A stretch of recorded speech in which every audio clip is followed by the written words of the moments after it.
कोई से काटमी जे करा कौशल्या ईशाना सासु ससुर राजा दशरथ हो हे सीता जे करा पुरुष भगवान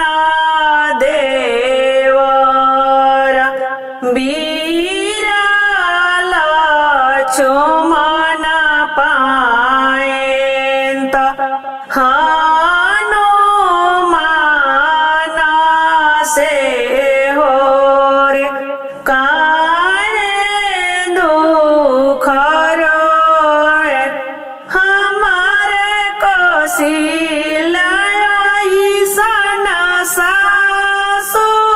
ससुर राजा दशरथ हो हे दीदी हमारे पुरुष भगवान देवर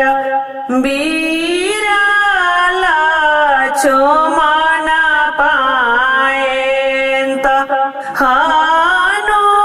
हनुमान तलंका में दुख करे लंका में दुख करे हे दीदी जाहि दीने राम मोर आई है तलंका के फूकी दी